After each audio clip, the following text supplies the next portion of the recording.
I want to cover 5 things, hopefully tonight, if you give me the opportunity. 5 things that are fundamental, and I mention them in my book. And the course, obviously, these are themes that run through the course as well. All right? The first one is this. Love is now. Say that with me.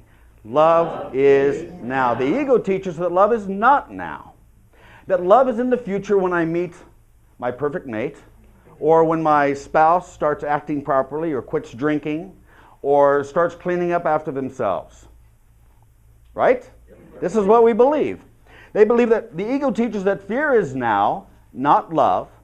And the ego, again, is trying to find an identity in the past and in the future, and again, trying to confuse you and let you think that that voice of fear is actually your voice.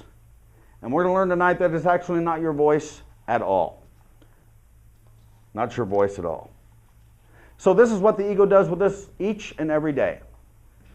Now the Course tells us that if you use the past to judge against the present, your future will be like your past, and your present moment will be a hellish experience.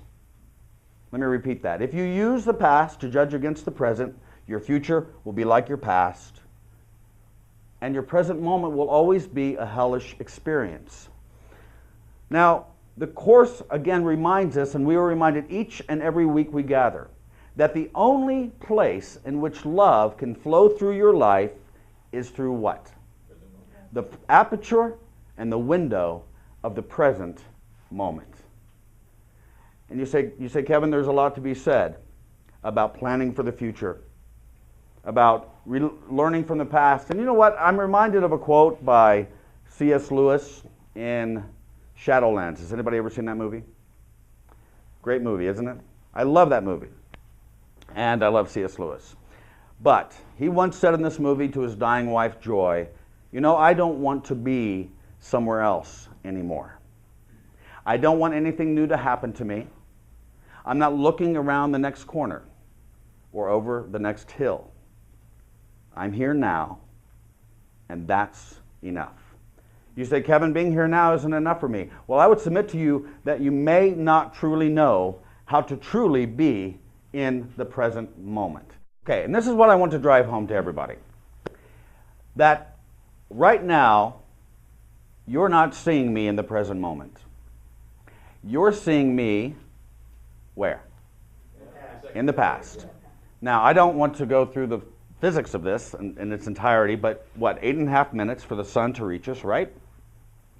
And by the time these lights reach my retina and bounce off to you and then bounce back, what I just saw is already over and done with. All right? What I am seeing is the past. And this is what the metaphysics and the dynamic of what we're talking about reminds us. That all you're ever seeing is the past in your brother and sister. And in order for you to truly see them in the present moment, you have to look with your spiritual and mental vision and not with your physical sight.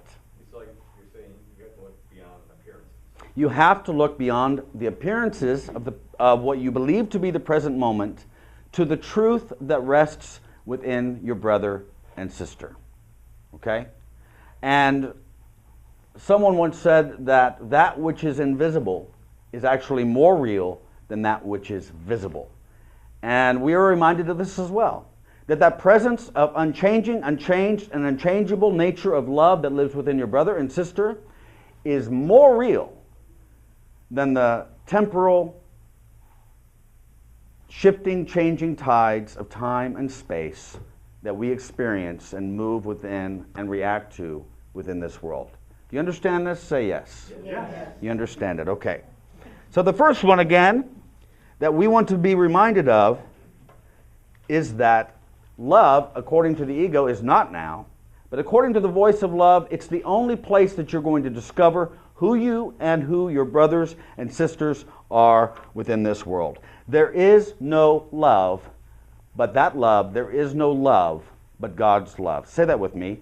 There is no love but God's love. Let's listen to this. Perhaps you think that different kinds of love are possible. Perhaps you think that there is a kind of love for this, a kind for that, a way of loving one, another way of loving still another. Love is one. It has no separate parts and no degrees, no kinds nor levels, no divergencies and no distinctions. It is like itself, unchanged throughout. It never alters with a person or a circumstance. It is the heart of God and also of His Son. Love's meaning is obscure to anyone who thinks that love can change.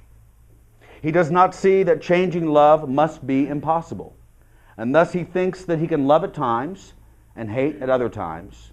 He also thinks that love can be bestowed on one and yet remain itself, although it is withheld from others. To believe these things of love is not to understand it. If it could make such distinctions, it would have to judge between the righteous and the sinner and perceive the Son of God, you and I, in separate parts. In separate parts.